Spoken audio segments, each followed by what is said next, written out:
what I found at the scene of the Nicola Bulley case, and I do think that there are parallels here.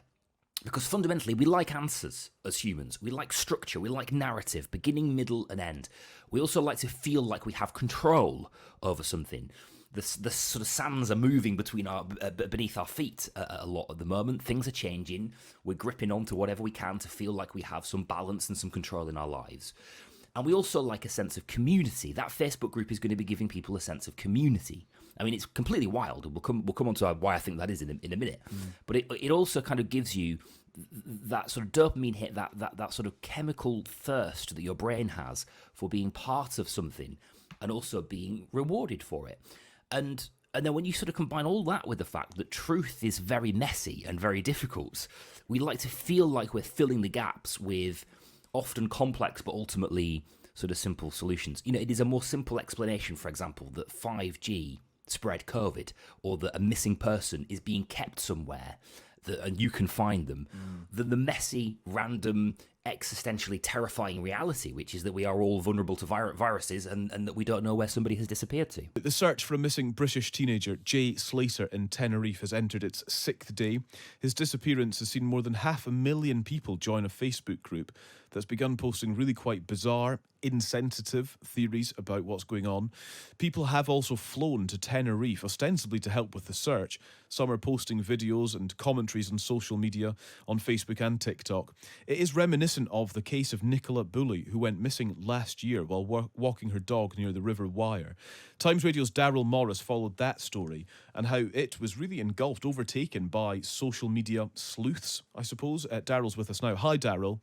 Hi, Callum. Good morning. Good to speak to you. Who did you sort of come across then in the Nicola Bulley case? And I suppose their kind of attitude and approach and their motivation for kind of inserting themselves into the story. Yeah, exactly. So I went to the scene of the Nicola Bulley case and the scene of a missing person, and I met these sort of TikTok sleuths who were working on, as they described it, the Nicola Bulley disappearance. And the honest truth is, I found, and there are overlaps here between what's going on between that and what's going on with this case, is I found complex humans driven by the sort of messy complexity of the human brain, driven by an intrigue, perhaps, of what was a genuine mystery. There was a genuine mystery at the heart of this story. Probably influenced by culture, popular culture, true crime. I'm going to come back to that in a minute because I think that's very relevant here as well.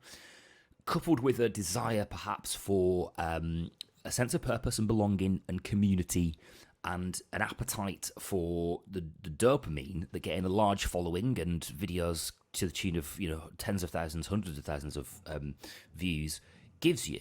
And I kind of concluded in that case that, you know, when your brain is fed that very potent cocktail that I've just outlined there, and you're engaging in a tussle between human and machine in that way, as a human, you don't really have much chance in that battle, I think. So that was what I found at the scene of the Nicola Bulley case, and I do think that there are parallels here. Because fundamentally, we like answers as humans. We like structure. We like narrative, beginning, middle, and end.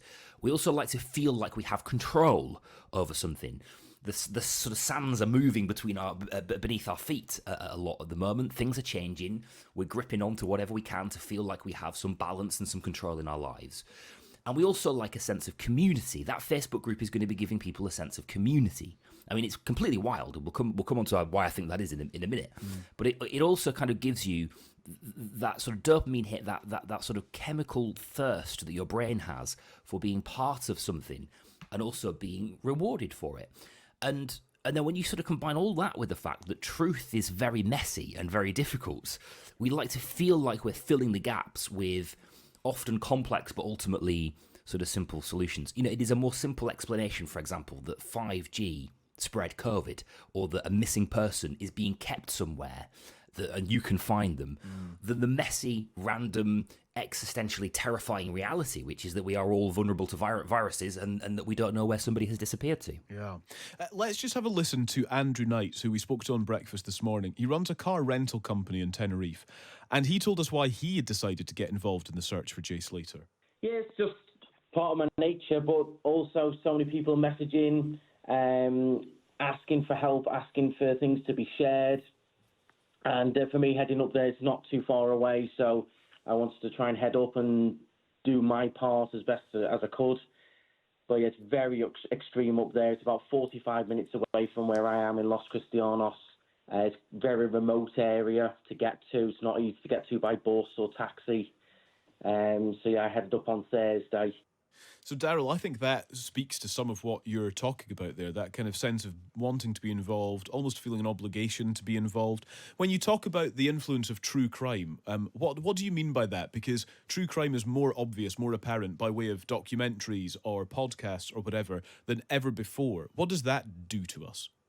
Yeah, I mean, and it's also sort of bled into the area, into the places that we communicate, right? On Facebook and TikTok and Instagram. TikTok in particular, and actually in this case seems to be largely driven by Facebook.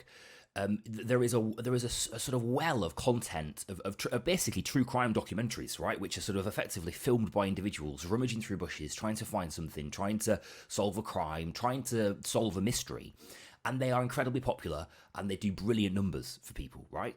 And so there's that, plus also the sort of more established true crime culture that we all engage with in places on television and places like Netflix. When I went to the case of Nicola Bulley, there was a group of, when I arrived, I spoke to a journalist and I said, I'm really looking for one of these people who sort of come down to film and are kind of posting on TikTok and stuff.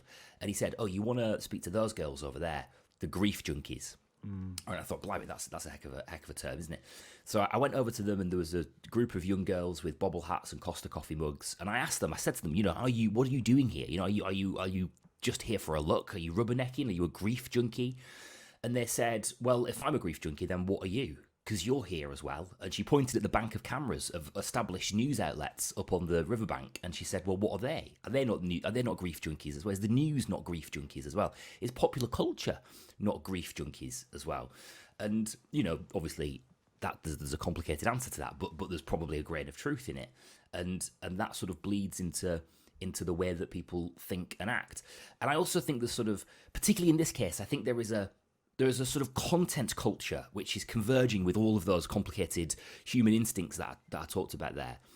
We have this sort of instinct now to create news and events out of content, and the platforms that we are using to do that, Facebook, Instagram, TikTok, they reward us when we do. And so what you're seeing now is lots of sharing of memes and jokes, and then there's the theories and ridicule for the madness of the theories, and all of that is sort of steamrolling its way through this story and creating a massive, quite lucrative in lots of different ways, industry of meme culture. And it is fundamentally, if we sort of strip it all back, it's filling a void, because voids must be filled. And this case is, because there is a void, there is a mystery, there is an unanswered question, and this case is being filled with content. That's a good, it's very well explained. Darryl, thank you so much. It's very good to speak to you.